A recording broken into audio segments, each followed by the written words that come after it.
E daí, Sim. Eu acho que vai entrar nesse assunto, né? Teve a mão pesada do TSE pró ele. Mão pesadíssima, o TSE pró Lula. Mas o Lula, se eu não me engano, eu cheguei a ouvir tu falando que o Lula solto era bom, é isso, é melhor, que aí o jogo... Não falei isso. Não? Não. Isso aí que pregaram isso aí, não falei isso aí. Tá bom. Não falei, não me intrometi nessa votação. Tá. Inclusive, alguns dizem, né, que o voto do Cássio Nunes foi o 3-2 para libertar o Lula. Não foi verdade. A votação estava 2-2 e faltava o voto do Cássio.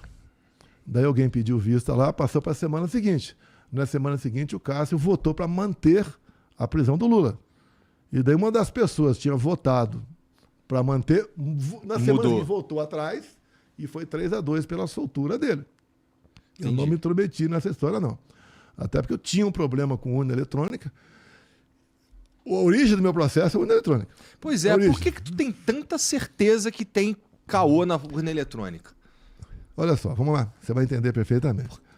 Antes de mim, o Brizola, lá atrás, nos anos 90, teve um problema com uma contagem computadorizada Proconsult no Rio de Janeiro. E ele levantou essa lebre e depois se comprovou que se fosse feita daquela forma, ele ia perder as eleições no Rio de Janeiro. Tá. Com o passar do tempo, foi em 96, né? Entrou a urna eletrônica. No começo eu achei legal. Eu tenho um vídeo tu falando. Não achei legal, tá? Depois a gente vai vendo das possibilidades que existe. Eu acredito na máquina, eu não tenho obrigação de acreditar no programador. Só isso. Entendi. Tá? Então vamos lá. Então, antes de mim, deputado Flávio Dino criticava a urna. Carlos Lupe, do PDT, falava que o voto sem o papel era fraude, né? E depois eles foram mudando de opinião, porque o pessoal dele estava chegando, né? Então, o time que está ganhando, você não se mexe nele. E eu continuei nessa briga. Tá. 2010, 2012. Em 2015, apresentei uma emenda. O relator era o Rodrigo Maia, lá do Rio de Janeiro. Tá? Ele acabou aceitando. A Dilma vetou a emenda. Nós derrubamos o veto por mais de 400 votos, só na Câmara. Tá certo? O ministro Fux era presidente do TSE, me convidou para o TSE, eu fui lá. Ele mostrou para mim os equipamentos, falou que nas eleições de 2018, 5% das sessões teriam voto impresso. Eu pedi para ele, dá para pulverizar as urnas? Ele falou, já está prevista a pulverização. Né? Tudo bem. E daí, logo depois, o Supremo Tribunal Federal, por 8-3, disse que aquela votação com papel do lado era inconstitucional. E o argumento era que o papel, né, colocava em risco a segurança das eleições. Ou seja, você votou, você não bota a mão no papel. Apareceu no visor o papel, você confirmou, aperta. O que esse do Supremo, né, que na verdade foi a Raquel Dodge que propôs isso aí. Se o papel engripasse, você ia lá e ia saber, você mesário ia saber em que eu estava votando aqui. Mas não justifica isso aí. Você pode ver. Na Venezuela, somente o voto impresso agora pôde-se chegar à conclusão que foi fraudada a eleição lá. Agora, por que a Venezuela adotou pela primeira vez o voto impresso? Eu tenho que saber isso aí, saber da história. Né? O americano tinha levantado embargos para a Venezuela. E para o americano poder voltar a comprar petróleo da Venezuela, o governo Biden tinha que ter uma desculpa. Daí juntaram na Venezuela, os Estados Unidos, representante, o Maduro e a oposição, que era Maria Corina, Capriles, entre outros. E decidiram, então, que nas eleições do ano passado, né, teria o voto impresso. E o que o Maduro fez malandramente? Pô, eu vou perder. Daí ele pegou a Maria Corina e o Capriles e tornou-os inelegíveis por 15 anos. Acusação: ataque à democracia.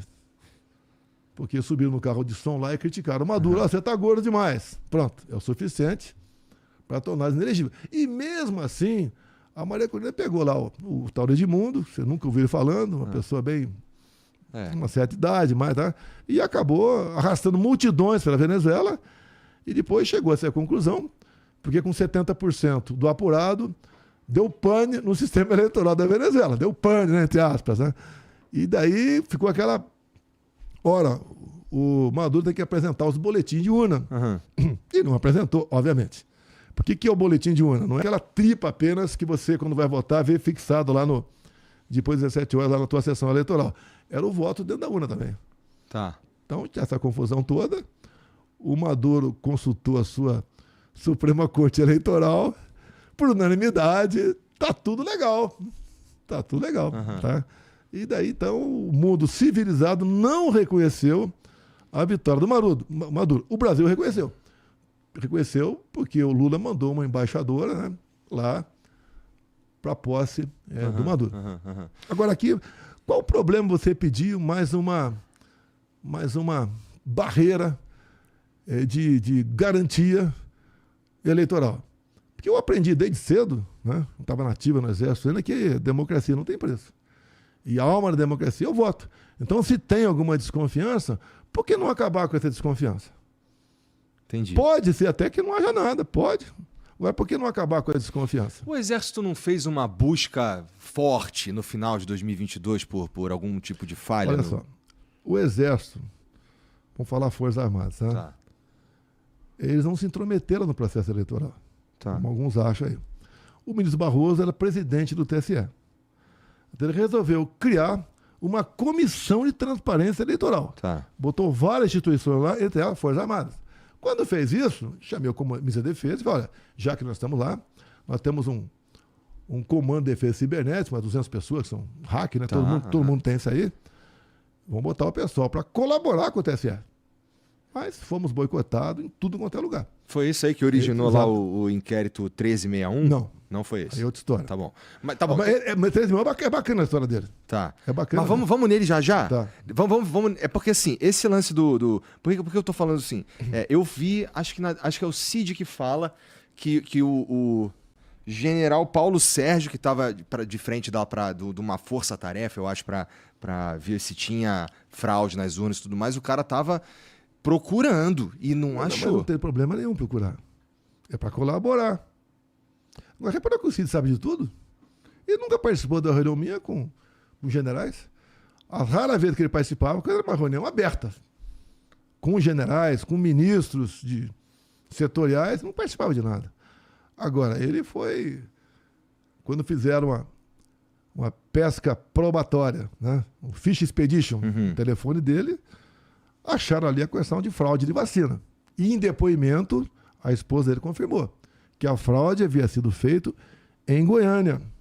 Então, em cima daquilo, uma punição para a esposa e para a filha, ele ficou abalado e, no meu entender, foi torturado.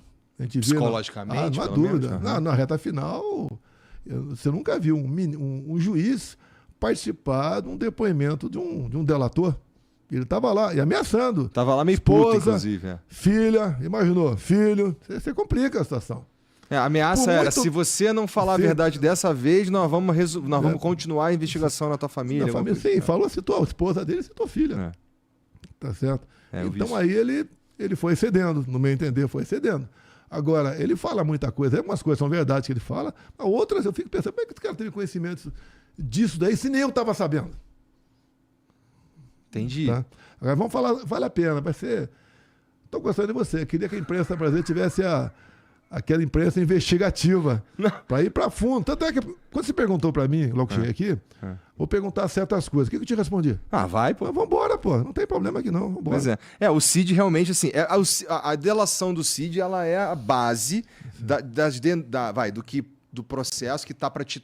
Acho que dia 25 o STF vai analisar a denúncia para ver se tu vira réu, né?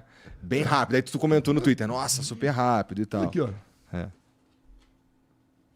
Entendi. Mostra perto do rosto aqui que a galera consegue ver. Ó. Isso aí. Dá pra ver, Jean? Entendi. Olha lá aqui. Aqui, ó. Bom. Você pode ver. A PF ficou mais de 2 anos investigando. Se for contar com o inquérito Mãe de Fake News, que está lá no pacotão também, ficaram 6 anos investigando. Deram 15 dias para as razões de defesa, incluindo o carnaval. Tem mais de 100 mil páginas. E tem coisas que eles não entregaram. Essas 100 mil páginas tem muita coisa, não tem nada a ver com o processo. Tem um termo em inglês aí, que quando se usa esse artifício é para embaralhar a defesa, e quando o juiz é bom e o Ministério Público é bom, você encerra o negócio ali mesmo. Fizeram tudo quanto é maldade para atrapalhar a investigação. E você conversa com meus advogados, que têm mais conhecimento do que eu, obviamente, né? Nós temos que ter acesso a toda a documentação que trata do processo. Bom. Quando você fala esse é no o mínimo. telefone, Esse é o mínimo. são 30 e poucos, né, denunciados aí, telefone de meia dúzia. O resto você não tem.